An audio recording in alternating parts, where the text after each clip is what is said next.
Hello friends, ఈరోజు మన ఛానల్లో చెప్పుకోబోతున్న హారర్ స్టోరీ ఏంటంటే బలి తీసుకుంటున్న పొలిమేరు పార్ట్ 3. మనం ఆల్రెడీ చెప్పుకున్నాం కదా పొలిమేరు పార్ట్ 1 పార్ట్ 2 గురించి. వాటి తర్వాత ఇవి కూడా అందులో జరిగిన కొన్ని సంఘటనలు అన్నమాట. అవి కూడా ఒకే వీడియోలో చెప్తే లెంత్ అవుతుందని చెప్పి పార్ట్స్గా ఇస్తున్నాను. ఇది థర్డ్ పార్ట్ అన్నమాట. అసలు తర్వాత ఏం జరిగింది ఊర్లో కొన్ని విషయాలు విచిత్రంగా జరిగాయన్నమాట. వాటి గురించే ఇప్పుడు మనం తెలుసుకుందాం. ఎప్పుడైతే ఆ విధంగా ఒక అతనికి ఒక పెద్ద కళ్ళతో పొడుగు దెయ్యం కనపడింది, ఆ తర్వాత ఇంకొక ఆయనకు మంచం కనపడింది, ఇలా జరిగాయి కదా. ఆ తర్వాత ఏం జరిగిందంటే ఊర్లో ఒక గుడిసె ఉన్నిందనమాట. మామూలుగా ఆ ఇంట్లో ఒక ఫ్యామిలీ ఉన్నింది. వాళ్ళు వచ్చేసి ఆ గుడిసె ఖాళీ చేసి వెళ్ళిపోయి చాలా రోజులు అయిపోయిందనమాట.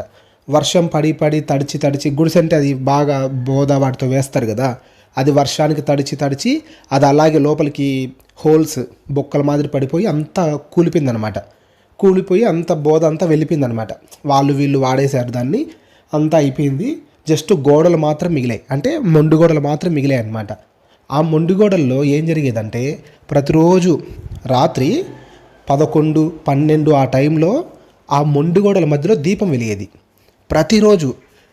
ఇది ఎలా తెలిసిందంటే ఒకరోజు ఆ మొండిగోడలకి కొంచెం ఒక 2-3 వీధులకు అవతల ఇల్లులు ఉంటాయి. ఆ ఇళ్ళల్లో ఉండే ఒక ఆయన పాస్ పోసుకుందామని చెప్పి రాత్రి బయటకు వచ్చాడు 12:30 ఆ టైంలో. వస్తే ఆ మొండిగోడల్లో నుంచి వెలుతురు వస్తుందంట. ఏంటబ్బా, ఎవరు ఉండరు కదా అక్కడ ఆ ఏరియాలో, అసలు అక్కడి నుంచి వెలుతురు ఏంటి అని చెప్పి ఆయన ఏం చేశాడు, కొంచెం అలా చెట్లు ఉన్నాయంట, అట్లా చెట్లలోకి వెళ్ళి అక్కడి నుంచి చూశాడంట. చూస్తే దీపం వెలుగుతూ ఉందంట ఆ మొండిగోడల మధ్యలో. చూశాడంట ఆయన. చూసి ఫస్ట్ చూడగానే దీపం అనిపించలేదంట, ఏదో మనిషి ఏమో దెయ్యమేమో అనుకున్నాడంట.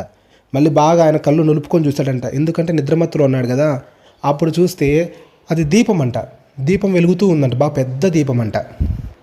అది చూసి ఆయనకు ఎవరు ఈ టైంలో అక్కడ దీపం పెట్టారు, అసలు ఇది మనుషులు చేసిన పనా లేకపోతే అదేమైనా దెయ్యమా అని చెప్పి భయపడలేదంట. ఇంటికి వచ్చేసాడంట. ఇంటికి వచ్చేసిన తర్వాత పొద్దున తెల్లారిన తర్వాత ఇంట్లో వాళ్ళకి చెప్పాడంట, ఇలా నాకు దీపం కనపడింది, మీరు ఎవరైనా ఎప్పుడైనా చూసారా అంటే, లేదు మేము ఎప్పుడు ఆ టైంలో బయటికి వెళ్ళలేదు. ఆయన నువ్వెందుకు వెళ్ళావంటే, నేను ఇలా బయటికి వెళ్ళాను పాస్కని, అప్పుడు నాకు కనపడింది అని చెప్పాడంట. సరే, ఇలా జరిగింది కదా. ఆ తర్వాత రోజు కూడా వేరే వాళ్ళు అలాగే పాస్కని లేచినప్పుడు వాళ్ళు 11-11:30కే లేచారంట. 11:30 లోపలే లేచారు. బయటికి వెళ్ళి పాస్ పోసుకునేటప్పుడు చూస్తే వాళ్ళకు కనపడిందంట. ఇలా ఊర్లో కొందరికి కనపడడం స్టార్ట్ అయిందనమాట. ఇంకా అందరూ వచ్చేసి ఒకరోజు సాయంత్రం కూర్చొని మాట్లాడుకుంటున్నప్పుడు ఈ టాపిక్ వచ్చిందంట. ఇలా దీపం ఎవరికన్నా కనపడిందా అంటే, నాకు కనపడింది అని చెప్పి ఒక 4-5 మంది వచ్చారంట. వచ్చి ఇంకా ఎలా కనపడింది ఏమంటే, ఏం లేదు, ఆ గోడల మధ్యలో దీపం వెలుగుతోంది, అది ఎవరు పెడుతున్నారో, అది ఎలా వెలుగుతుందో ఎవరికి అర్థం కావట్లేదు, దాన్ని ఒకసారి చూడాలి అని చెప్పి. రాత్రి దీపం వెలుగుతుంది కదా, తెల్లవారిన తర్వాత ఆ దీపం పెట్టే ఆ ప్రమిద ఉంటుంది కదా, అందులో పెడతారు కదా దీపం, అది ఖచ్చితంగా అక్కడ ఉంటుంది కదా, అది ఉంటుందో లేదో చూద్దామని అక్కడికి వెళ్ళారంట. అక్కడికి వెళ్ళి చూస్తే అక్కడ అలాంటి ప్రమిద కానీ అలాంటివి ఏమీ లేవంట. కనీసం ఆయిల్ దీపం పెట్టినప్పుడు ఆయిల్ పడుతుంది కదా, ఆ ఆయిల్ పడ్డం కానీ ఇవన్నీ ఇలాంటివి ఏం లేవంట. షాక్ అయిపోయారంట వాళ్ళు.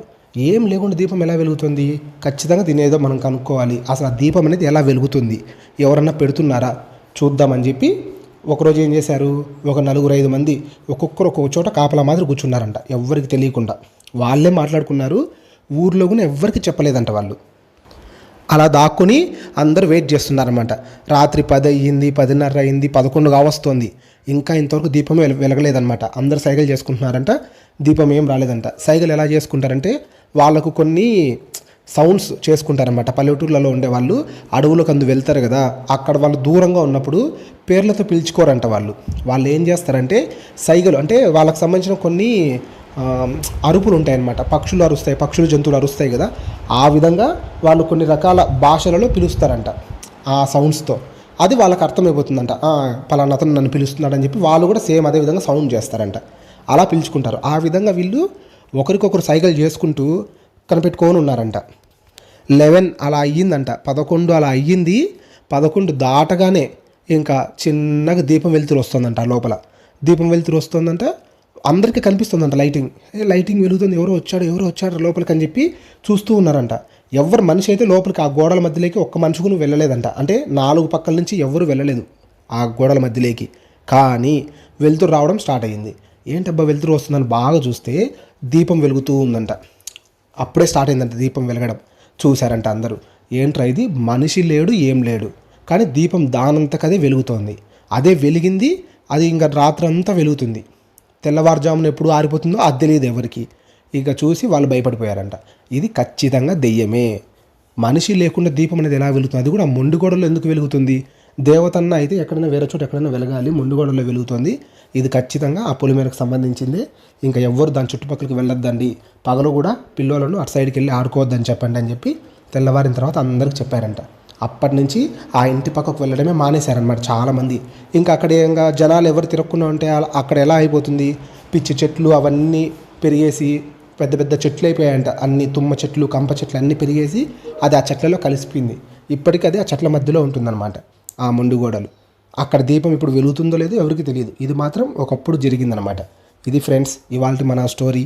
ఇలాంటి స్టోరీస్ మీకు మరీ మరీ వినాలి అని అనిపిస్తే మన మిస్టర్లు తెలుగు హారర్ స్టోరీస్ యూట్యూబ్ ఛానల్ని సబ్స్క్రైబ్ చేసుకోండి. ఇలాంటి స్టోరీస్ వస్తూనే ఉంటాయి. ఓకేనా ఫ్రెండ్స్, థ్యాంక్ యూ.